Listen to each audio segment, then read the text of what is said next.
Hi hello everyone, कैसे हो सब लोग। आई थिंक सब लोग बहुत ही बेहतर और मस्त हो। तो चलिए शुरुआत करते हैं आज का नया सेशन।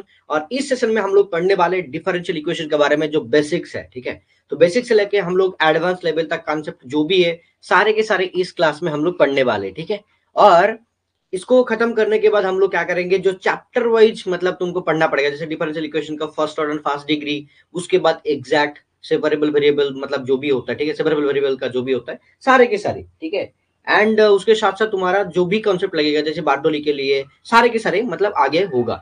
लेकिन अब हम लोग क्या करेंगे, बेसिक जो भी होता है, कोई भी तुमको पूछा कि भाई डिफरेंशियल इक्वेशन होता क्या है, ठीक है, और इसके बाद हम लोग कैसे आगे बढ़ते हैं, हर एक चीज कैसे कनेक्ट होता है, तो सारे के सारे चीज हम लोग बेसिक में करेंगे। ठीक है, जैसे कि दो लोग ऑलरेडी ज्वाइन हो चुके हैं, बढ़िया सही है। तो मैं काम डिफरेंशियल इक्वेशन बेसिक ऐसा करके लिखा है। तो हम लोग आज है 15 फरवरी, ठीक है, तो हम लोग क्लास कर रहे हैं अभी राइट नाउ। तो चलो देखते हैं। ठीक है, first of all differential equation का बेसिक जो भी चीज है ना, इसमें हम लोग क्या क्या चीज पढ़ने वाले हैं वो चीज थोड़ा सा पहले डिस्कस कर लेते हैं। ठीक है, वो चीज सबसे ज्यादा बेहतर होगा। देखो डिफरेंशियल इक्वेशन, जैसे कि अगर मान के चलो कोई भी एक इक्वेशन हुआ, हमको पता है ना कि भाई y इक्वल टू क्या होता है, एम एक्स प्लस सी। ये होता है तुम्हारा स्ट्रेट लाइन का इक्वेशन। देखो मैं मतलब पूरा बेसिक से जा रहा हूं तो बेहतर होगा, समझ भी पाओगे एग्जाम के लिए भी, मतलब मैं आगे प्रिपेयर कर लूंगा, लेकिन बेसिक इंपॉर्टेंट है। ठीक है, स्ट्रेट लाइन का ये इक्वेशन है। ठीक है, अब यहाँ पे देख पा रहे हो कि y equal to m x plus c, right. ये जो m है ना, ये जो m है यहाँ पे, जो ये जो m है, ये एक्चुअली क्या डिफाइन करता है। यहाँ पे जो m है ना, ये m होता है तुम्हारा tan theta, tan theta, right. मान के चलो कोई भी एक ग्राफ ले लो, ठीक है, कोई भी एक ग्राफ ले लो, मान के चलो ऐसे कोई एक ग्राफ है, तो इस पॉइंट पे अगर मैंने टेंजेंट ड्रॉ किया, ये इस पॉइंट पे मैंने टेंजेंट ड्रॉ किया, मान के चलो कि ऐसे ही यहाँ पे टेंजेंट ड्रॉ हो रहा है, ठीक है, और ये वाला क्या होता है तुम्हारा नॉर्मल होता है, और ये वाला टेंजेंट, ये वाला टेंजेंट होता है, ये वाला होता है तुम्हारा नॉर्मल। ठीक है ना, तो इस पॉइंट पे मान के चलिए वाला थीटा है, ठीक है, तो इस पॉइंट पे अगर मैं ऐसे ड्रॉ करूं, तो जो थीटा एंगल बनता है tan थीटा, वो होता है तुम्हारा एक्चुअली डेरिवेटिव। ठीक है, और इसको क्या ऐसे लिखते हैं हम लोग, dy बाई dx करके, dy बाई dx मतलब y की जो फंक्शन है, यहाँ पे y की जो फंक्शन है ना, वो क्या होता है, चेंजेस होता है। मतलब इसको हम लोग और अच्छे से लिखेंगे तो कैसे लिख पाएंगे कि d by d x into y. तो क्या होता है, y का changes with respect to x, मतलब x की रेस्पेक्ट में y की चेंजेस। ठीक है, इसमें क्या होता है, जैसे कि मान के चलो यहाँ पे जो dy बाई डी एक्स लिखा जा रहा है, dy बाई डी एक्स लिखा जा रहा है, इसको कहा जाता है, और इसको क्या कहा जाता है, जैसे x और y को क्या कहा जाता है। ठीक है, देखो y का मतलब जो चेंजेस होगा वो x के ऊपर डिपेंड है। तो x होगा क्या, x क्या होगा इंडिपेंडेंट, लेकिन y डिपेंडेंट। y किसके ऊपर डिपेंड कर रहा है, y x के ऊपर, तो y होगा dependent variable, dependent variable. Sir ने तुमको समझाया कि नहीं मेरे को नहीं पता, लेकिन मेरे को लगता है कि ये तुमको बोलना चाहिए। और ये वाला है इंडिपेंडेंट वेरिएबल।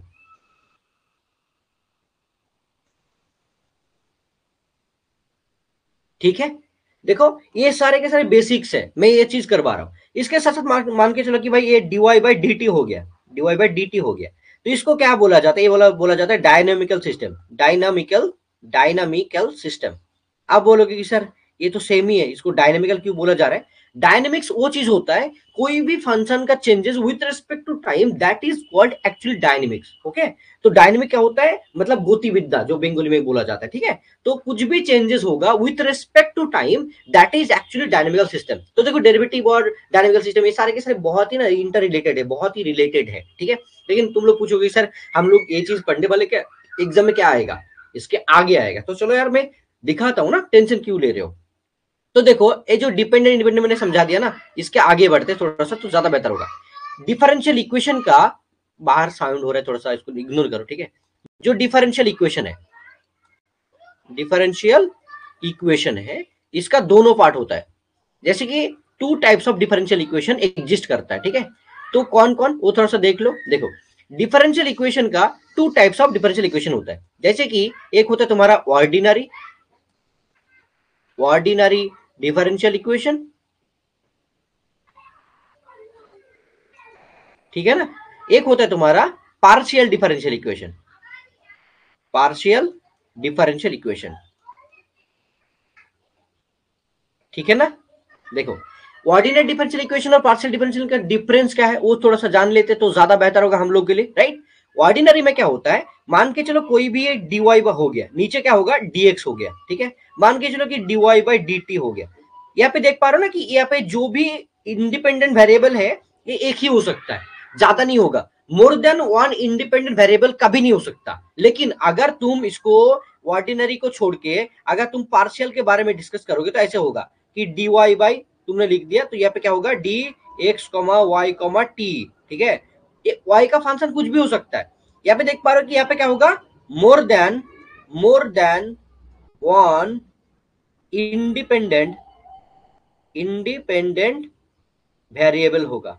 अगर किसी ने तुमको पूछा ना कि भाई डिफरेंस क्या है, बहुत लोग मैथमेटिक्स पढ़ने के बाद भी इसका रिस्पॉन्स नहीं कर पाते, लेकिन तुम इंजीनियरिंग स्टूडेंट होने के बाद भी तुम इसको दे पाओगे, ठीक है। तो यही होता है एक और ये होता है दो, मतलब दो ही डिफरेंशियल इक्वेशन होता है, ठीक है।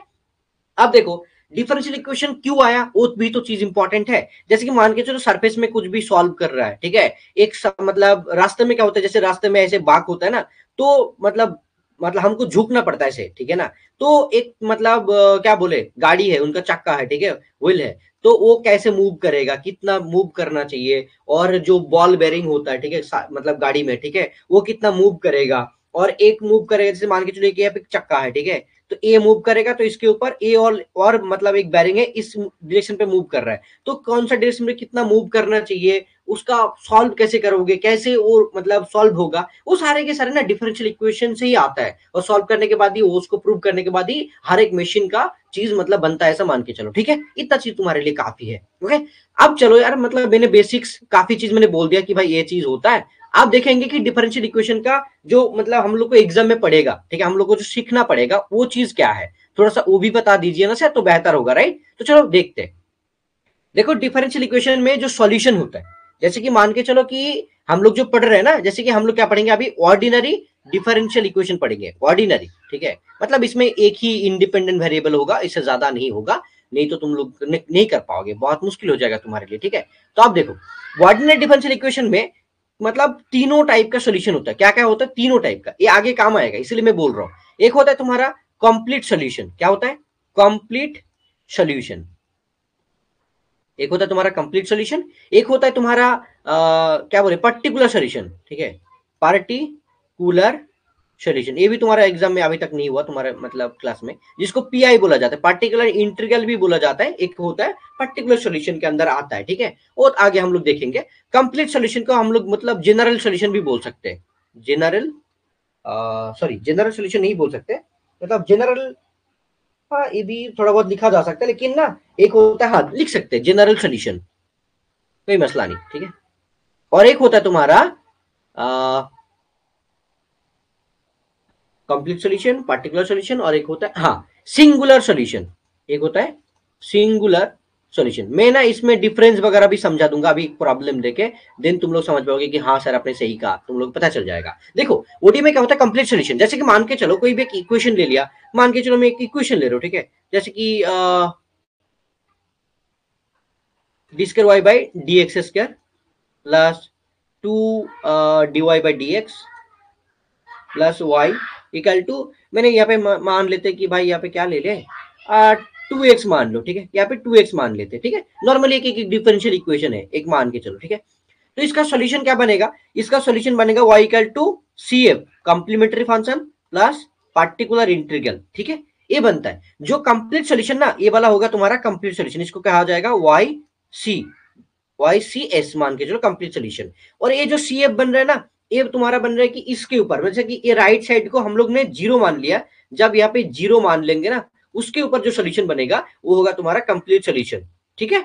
और एक होगा पर्टिकुलर इंटीग्रल, जो इसके ऊपर राइट साइड की डिपेंड करके, राइट साइड की मतलब होमोजीनियस होता है कि नॉन होमोजीनियस होता है। अब अगर मान के चलो ये सारे के सारे फंक्शन की लेफ्ट साइड में आ रहा है और राइट साइड में कुछ भी नहीं आ रहा है, जैसे कि फंक्शन की तरफ देखा जाए तो राइट साइड में जीरो आ रहा है, ठीक है, देन उसको कहा जाएगा होमोजीनियस। और राइट साइड में कुछ फंक्शन है एग्जिस्ट कर रहा है दूसरा टाइप का, उसको कहा जाएगा नॉन होमोजीनियस। तो इसकी हिसाब से इसके लिए ये वाला एग्जिस्ट करेगा, ठीक है। तो पता चल गया। आप बोलोगे कि सर पार्टिकुलर जो सोल्यूशन बन रहा है, जैसे कि मान के चलो होता है ना कि कोई डिफरेंशियल इक्वेशन में ऐसे रहता है जे y0 equal to 2, then find करो, कुछ भी ऐसा हो गया। तो इसमें क्या होता है, जैसे कि मान के चलो यहाँ पे ना कम मतलब अगर इसको इंटीग्रेशन ले रहा है तो यहाँ पे एक इंटीग्रेटिंग कांस्टेंट आ जाता है। अगर ऐसे कोई फंक्शन दे दिया ना तो इसका भी वैल्यू निकल जाएगा इसके बाद, तो ये चीज बन जाएगा उसके बाद पर्टिकुलर सोल्यूशन, मतलब ये वाला पार्टिकुलर सोल्यूशन बन जाएगा। कुछ वैल्यू दे दिया ना तो ये सी मतलब सी का वैल्यू आ जाएगा, देन ए पार्टिकुलर सोल्यूशन पे मूव कर जाएगा। और एक होता है तुम्हारा टोटली डिफरेंट, जैसे कि किसको कहा जाता है सिंगुलर सोल्यूशन। मान के चलो कोई भी जैसे सॉल्यूशन बन गया ना, जो ये जो कॉम्प्लीमेंट्री मतलब कंप्लीट सॉल्यूशन बन गया, इसके साथ साथ ये जो सॉल्यूशन बनता है ना ये टोटली डिफरेंट होता है। ऐसे मतलब पूरा के पूरा मतलब फंक्शन से ये चीज डायरेक्टली नहीं आ सकता, लेकिन ये सॉल्यूशन है एग्जैक्टली बट नहीं आ सकता डायरेक्टली। ये चीज होता है ऑर्डिनरी डिफरेंशियल इक्वेशन का कंप्लीट मतलब सॉल्यूशन का चीज। अब तुम लोग पूछोगे कि सर मतलब सब कुछ तो समझ में आ गया, लेकिन हमको क्या चीज करना पड़ेगा। तुम्हारे जो सिलेबस है पूरा के पूरा होल सिलेबस है, जिसके अंदर मतलब जो भी आता है ना ये सारे के सारे चीज ही है। जैसे कि कंप्लीट सोल्यूशन भी है, पार्टिकुलर सोल्यूशन भी है, इसके अंदर कंप्लीमेंट्री फंक्शन और पार्टिकुलर इंटीग्रल ए भी है, एंड सिंगुलर सोल्यूशन भी है। इसके बाद आइगन सोल्यूशन आइगन वैल्यू का जो भी प्रॉब्लम होगा वो लास्ट में है। इसीलिए मैं ये चीज समझा रहा हूं। अब मैं थोड़ा सा रेस्ट लेता हूं, तुम लोग अभी देखो इसको, जो मैंने बोला इसको समझ में आया कि नहीं, देन मैं आगे मतलब मूव करूंगा, नहीं तो मूव नहीं कर सकता। तुम लोग बोलोगे तभी मैं मूव करूंगा। देखो 12 मिनट ही हुआ है, ज्यादा नहीं हुआ है। तुम लोग थोड़ा सा मेरे को रिस्पॉन्स करो पहले कि सर आपने जो भी बोला हम लोग को समझ में आ गया कि ये चीज आगे हमको करना पड़ेगा। जैसे कि बार्नौली इक्वेशन में, बार्नौली इक्वेशन में तो नॉर्मली डिफरेंशियल इक्वेशन का सॉल्व हो जाएगा, कोई पैटर्न है, ठीक है। आगे हम लोग जब पढ़ेंगे ना, जैसे कि मान के चलो मतलब कॉम्प्लीमेंट्री फंक्शन, पार्टिकुलर इंटीग्रल, उसमें ये सारे के सारे चीज लगेगा। एंड उसके साथ साथ हम लोग जब मतलब और भी जैसे क्लियर आउट इक्वेशन है, क्लियर आउट इक्वेशन के अंदर हमको सिंगुलर सॉल्यूशन वगैरह देखना पड़ेगा। समझना, बोलो मैं बहुत स्पीडली बातें कर रहा हूँ क्या, क्या ठीक ठाक है सर, मतलब बता दो एक बार। तुम लोग शायर दादा जो भी बोलना चाहो बोल सकते हो, कोई मेरे को मसला नहीं, ठीक है। लेकिन रिस्पॉन्स करो तो ज्यादा बेहतर होगा, मेरे को समझ में आएगा कि हाँ मतलब ठीक ठाक चल रहा है।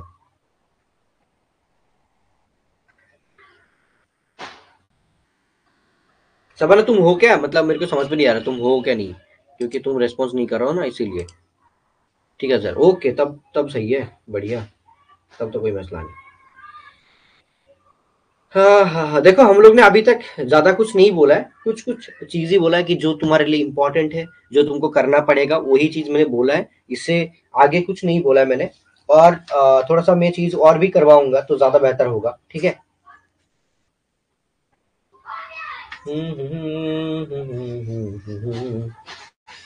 ला ला, बाहर बहुत साउंड हो रहा है, उसको थोड़ा बहुत इग्नोर मारो तो ज्यादा बेहतर होगा, ठीक है। उसको देखोगे तो मतलब क्या ही कर पाएंगे, बाहर मतलब फटका वगैरह जो भी बोले यार बज आ रहा है, ठीक है। तो चलो यार देखते हैं, ठीक है। अब देखो, हम लोग ने तो इतना दूर कर लिया, अब हम लोग को करना क्या पड़ेगा, थोड़ा सा डिफरेंट टाइप ऑफ थिंग्स। जैसे कि हम लोग मतलब पहले भी इसको समझाया है, लेकिन ओ माय गॉड, क्या कर रहा है बंदा लोग, बच्चे लोग क्या कर रहा है, माउस में भी प्रॉब्लम आ रहा है भाई, क्या बोले। अब देखो, जैसे कि हम लोग अभी क्या करने वाले हैं, माउस में प्रॉब्लम आ रहा है, माउस को बंद कर देते। देखो, अब हम लोग क्या करने वाले हैं कि जो डिफरेंशियल इक्वेशन बन रहा है ना, मतलब उसका भी ऑर्डर एंड डिग्री तो तुमको पता होगा, फिर भी मैं एक बार बोल देता हूँ तो ज्यादा बेहतर होगा, ठीक है। तो एक होता है ऑर्डर एंड डिग्री, ठीक है, ये बेसिक में करवा रहा हूँ, ठीक है। ऑर्डर एंड डिग्री ये चीज जो कर लेगा ना तो उनके लिए आगे समझने में काफी ज्यादा हेल्प हो जाएगा, इसीलिए मैं बोल रहा हूँ। ऑर्डर एंड डिग्री में क्या क्या चीज होता है, जैसे कि मान के चलो कोई भी एक डिफरेंशियल इक्वेशन हो गया, ठीक है, कोई भी एक डिफरेंशियल इक्वेशन हो गया, जैसे कि मैं ऐसे लिख रहा हूँ dy बाई डी एक्स, ठीक है, प्लस मतलब क्या लिखे, d square y by d x square, ठीक है।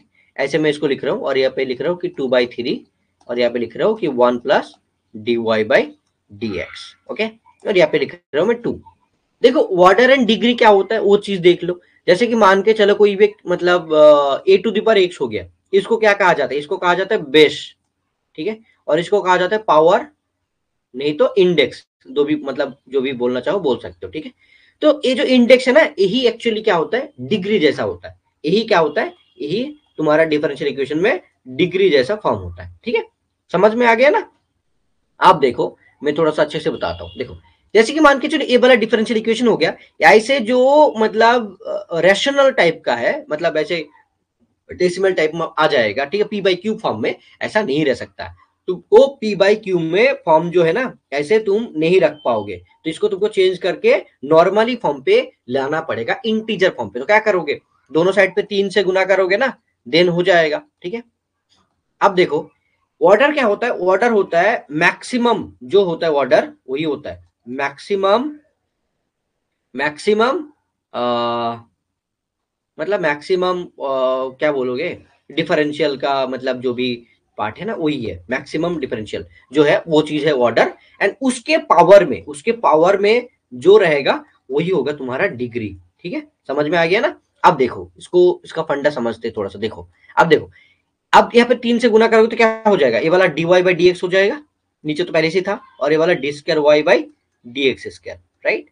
और ऊपर में क्या आ जाएगा, देखो यहाँ पे 3 से 3 कट जाएगा, तो ऊपर ऊपर में 2 आ जाएगा, और इधर क्या हो जाएगा 1 plus d y by d x, और यहाँ पे क्या हो जाएगा 6 हो जाएगा। अब देखो इसमें सबसे ज्यादा मैक्सिमम कौन सा डेरिवेटिव है, मतलब देखो यहाँ पे सेकेंड ऑर्डर, ये वाला सेकेंड ऑर्डर है, मतलब ये वाला सेकेंड ऑर्डर है, समझ पा रहे हो ना, सेकेंड ऑर्डर है। लेकिन इसको देखोगे फर्स्ट ऑर्डर, इसको फर्स्ट ऑर्डर, लेकिन इसमें तो मैक्सिमम है। लेकिन देखो भाई साहब, हम लोग ये नहीं करेंगे, जो मैक्सिमम ऑर्डर है उसके ऊपर जो पावर है उसी को हम लोग डिग्री मानेंगे। तो ये वाला देखो सेकेंड ऑर्डर मतलब differential equation, and second degree, second degree differential equation, मतलब second order and second degree का डिफरेंशियल इक्वेशन। बोलो समझ में आया कि नहीं, बोलो। अगर मान के चलो कि ऐसा ना हो के ना, थोड़ा सा मैंने डिफरेंट कर दिया, जैसे कि मान के चलो तुम लोग अभी बोलोगे मेरे को तो ज्यादा बेहतर होगा। ठीक है, मैं यहाँ पे लिखता हूँ 1 plus d y by d x. Okay, मैं इसको d square y by d x ले लेता हूँ तो ज्यादा बेहतर होगा। और यहाँ पे मैं इसको रखता हूँ कि 1/2 रखता हूँ। ठीक है, और यहाँ पे रख रहा हूँ कि मैं 3x plus d square y by d x square. ठीक है, ओके, यहाँ पे y ले लेते हैं, कोई मसला नहीं, कोई ठीक ठाक ही है, कोई मसला नहीं। और यहाँ पे मैं 2 ले लेता हूँ। ठीक है, अब क्या होगा, अब क्या होगा देखो, जैसे कि इसका सॉल्यूशन करोगे, मतलब यहाँ पे ना होता है कि मैक्सिमम ऑर्डर लेंगे तो मैक्सिमम डिग्री भी वगैरह देखेंगे। तो यहाँ पे 2 है तो यहाँ पे 2 से गुना करो, तो ये वाला क्या हो जाएगा 2 हो जाएगा। तो आप देखो ये चीज ना वैसे 2 कट गया, तो ये वाला क्या हो जाएगा 1 plus d square y by d x square. ठीक है, तो यहाँ पे क्या आ जाएगा 1, और यहाँ पे आ जाएगा 3y plus d square y by d x square, और यहाँ पे आ जाएगा 4। अब पूछोगे कि सर मतलब आपने तो बोला कि मैक्सिमम जो ऑर्डर होगा उसको लेंगे, तो यहाँ पे भी मैक्सिमम है, यहाँ पे भी मैक्सिमम है, तो क्या करें सर। तो मैक्सिमम है, यहाँ पे भी मैक्सिमम ऑर्डर है, मतलब डिग्री है, तो यही लोगे। तो second order, second order and fourth degree. ठीक है, ये चीज लोगे। देखो मैंने जो भी बेसिक चीज था, जैसे कि मेरे को बोलना चाहिए था, मैंने करवा दिया। अभी इसके साथ साथ और भी थोड़ा सा आगे बढ़ेंगे तो ज्यादा बेहतर होगा, वो चीज मैं अभी यहाँ पे बोल दूंगा तो काफी बेहतर होगा। ठीक है, देखो मतलब जो भी बेसिक था ना ऐसे हम लोग को पता है, और इसके साथ साथ डिफरेंशियल इक्वेशन में क्या क्या चीज तुमको पहले से पता होना चाहिए, थोड़ा बहुत वो भी मतलब जानकारी ले लो। तो मैं यहाँ पे ना करवा देता हूँ तो ज्यादा बेहतर होगा। मतलब ये चीज तुमको पहले से ही पता है, फिर भी मैं एक बार बोलना चाहूंगा, जैसे कि साइंस स्टूडेंट को पता है, फिर भी मैं यहाँ पे बोलता हूँ क्योंकि आगे चैप्टर में काम आएगा। जैसे देखो मिडिल टर्म फैक्टर क्या होता है, middle term factor, middle term factor, मेरा पढ़ाने का तरीका यही होता है कि भाई आगे जो भी चीज लगेगा ना वो चीज पहले सीख लोगे तो काम आएगा। जैसे कि देखो हम लोग मतलब मैं एक ना प्रॉब्लम लेता हूँ बुक से। ठीक है, एक प्रॉब्लम यहाँ से उठा लेता हूँ क्योंकि ये आगे तुमको काम आएगा, तो इसीलिए मेरे को लग रहा है कि एक बार मतलब वो चीज ना दिखा देना चाहिए, तो ज्यादा अच्छे से कर पाओगे एग्जाम में। ठीक है ना, और आगे समझ पाओगे, इसीलिए मैं यहाँ पे उठा रहा हूँ। ठीक है, कोई भी एक फंक्शन ले ले भाई, कहाँ पे मिलेगा फंक्शन वगैरह वगैरह वगैरह। चलो यहाँ पे ना ऐसा है, जैसे कि यहाँ पे लिखा है 2 d square y by d x square. मैं यहाँ पे अभी तक ना मतलब अंदर नहीं गया, ठीक है, फिर भी यहाँ पे मैं ऐसे ले रहा हूँ प्लस वाई इक्वल टू 0। ठीक है, अब देखो ये जो मतलब मैं इसको एक कलर लेता हूँ। ठीक है, अब देखो ये जो डिफरेंशियल इक्वेशन है, मिडिल फैक्टर मैंने क्यों लिखा, जो मिडिल फैक्टर करते हैं ना हम लोग आगे, वो चीज मैंने क्यों लिखा वो थोड़ा सा जानकारी ले लेते हैं। ये जो डी बाई डी एक्स है, डी बाई डी एक्स है, ये सारे के सारे किसको क्या कहा जाता है, ऑपरेटर, ऑपरेटर कहा जाता है। ठीक है ना, तो इसको हम लोग ने क्या माना कि भाई इसको मैंने मान लिया कि भाई इसको एम मान लेते हैं, इसको डी बाई डी एक्स को एम मान लेते हैं।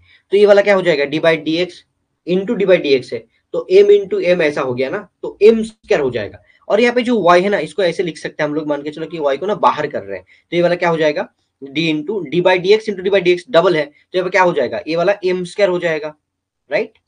समझ पा रहे हो ना। और बाकी ये वाला क्या हो जाएगा, 3 इंटू एम हो जाएगा।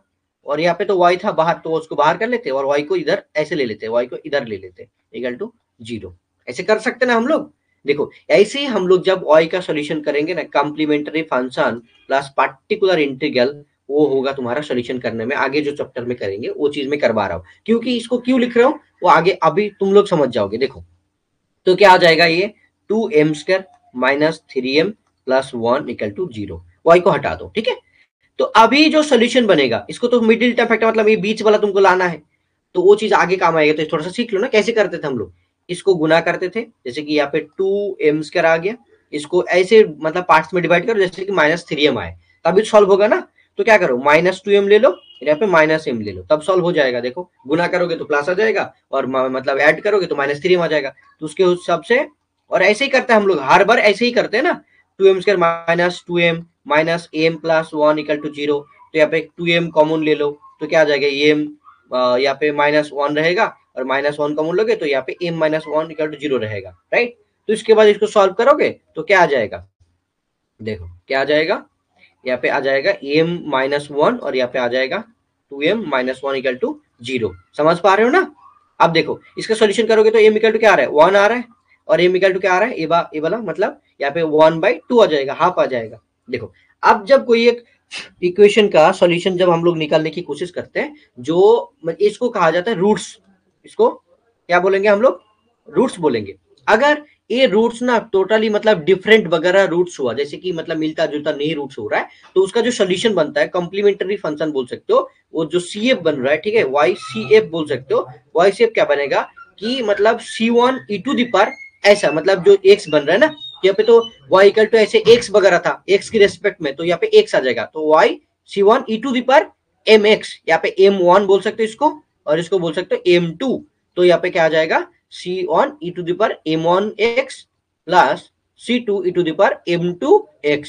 तो उस हिसाब से पुट करो तो क्या आ जाएगा, C1 e to the power क्या आ जाएगा 1x, मतलब x हो जाएगा, plus C2 e to the power of 1/2x। देखो this is actually your solution.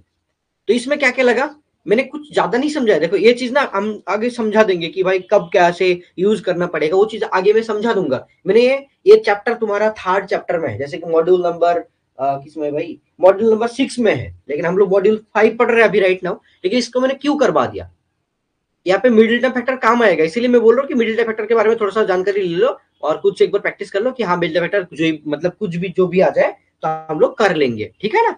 तो उसके लिए मैं बोल रहा हूँ।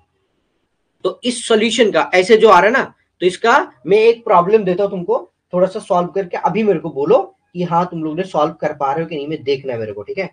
और जब क्यूब मतलब फॉर्म में आता है, उसका भी एक मतलब होता है, जैसे कि मान के चलो मैं यहाँ पे दे रहा हूँ, ठीक है, मैं आगे तो करवाऊंगा इसको, d cube y by d x to the power cube, उसके बाद -6 d square y by d x square होता है, उसके बाद आता है 11 d y by d x -6y equal to 0।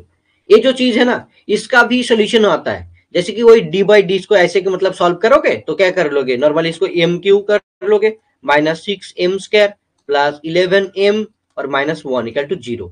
इसको सॉल्व करने का तरीका क्या होता है कि m का कोई भी एक वैल्यू मान लेते, जिसको पुट करने के बाद ये पूरा के पूरा 0 हो जाता है, मतलब एज्यूम करना पड़ता है, ठीक है। उसके बाद हम लोग क्या करते हैं, एक स्टेप को छोड़ के दूसरा स्टेप में वही वैल्यू को ऐसे 3 बार लिख लेते हैं, उसके बाद आगे वाला मतलब इसको सॉल्यूशन करते हैं, उसके बाद सॉल्यूशन करके बाहर आ जाता है हर एक सॉल्यूशन, ठीक है। तो ऐसे होता है सॉल्यूशन बाहर करने का तरीका, अगर 3 मतलब आ गया, ठीक है ना, तो ऑर्डर 3 आ गया। तो ये चीज था तुम्हारा बेसिक डिफरेंशियल इक्वेशन का सॉल्व करने का। अब हम लोग क्या करेंगे, इसके आगे कुछ भी डाउट है तुम्हारा तो पहले पूछो, उसके बाद हम लोग न्यू जो पार्ट है जैसे वो चीज करेंगे हम लोग। अभी मेरे को बोलो सबना, तुम बोलो, रजू बोलो कि इतना तक तुमको समझ में आया कि नहीं। पूरा मैंने बेसिक बोला है, ज्यादा कुछ भी नहीं बोला है, लेकिन ये सारे के सारे चीजें तुम्हारा पूरा डिफरेंशियल मतलब होल डिफरेंशियल इक्वेशन का ये काम आएगा। ये सारे के सारी चीज मैंने बोल दिया इसमें, कि जितना भी तुमको पढ़ना पड़ेगा, जैसे मॉड्यूल 5, 6, 7 में सब में मतलब ये चीज मतलब कॉमन है, ठीक है। ये चीज करना पड़ेगा, और डिफरेंशियल इक्वेशन का हर एक फॉर्मूला तुमको पता होना चाहिए। अब इसे ना क्लास 12 का बुक्स बाहर करके मतलब डेरिवेटिव इंटीग्रेशन का फॉर्मूला थोड़ा सा एक बार देख लोगे तो मैक्स मतलब बहुत अच्छा हो जाएगा तुम्हारे लिए, ठीक है। अब मेरे को फेस टू फेस तुम लोग बोलो कि समझ में आया कि नहीं, क्योंकि देखो मैं तो ऐसे बक बक करते जा रहा हूँ, लेकिन तुमको समझ में नहीं आया तो भाई पूरा बेकार हो जाएगा। तो मेरे को जल्दी बोलो, और मैं अभी नहीं छोड़ने वाला हूँ यार, और पढ़ाऊंगा। ऐसे मत लो, ठीक है। बोलो मेरे को, अगर समझ में आ गया देन इस क्लास को यहीं पे खत्म करेंगे, जैसे थोड़ा 2 मिनट के बाद। एंड न्यू क्लास अभी नया नंबर से बुझते पेरेছি। ओके देखो यार, मेरा हिंदी बहुत ही ज्यादा हाई लेवल का नहीं है कि समझ नहीं पाओगे, मे भी बंगाली मतलब मीडियम का ही हो, तुम लोग भी पता है। तो ऐसे नॉर्मल बात है, ठीक है। और अब देखो, जो बाद में ज्वाइन करेगा ना वो भी देखेगा तो समझ में आएगा। क्योंकि देखो मेरे को ना ऐसे लगता है कि अगर तुमको बेसिक पता होगा ना देन तुम प्रॉब्लम कर पाओगे, और नहीं पता होगा तो ऐसे ही मतलब याद करने की, जैसे कि मुखस्त तो करना पड़ता है ना, ठीक है। तो उस टाइप का जाओगे तो वो बेकार हो जाएगा, क्योंकि एग्जाम में ना याद करके तुम नहीं कर पाओगे। तुमको पता होना चाहिए बेसिक्स, एंड उसके बाद प्रॉब्लम प्रैक्टिस करना चाहिए, देन आराम से कुछ भी प्रॉब्लम को सॉल्व कर सकते हो, राइट और रॉन्ग, आई गेस राइट।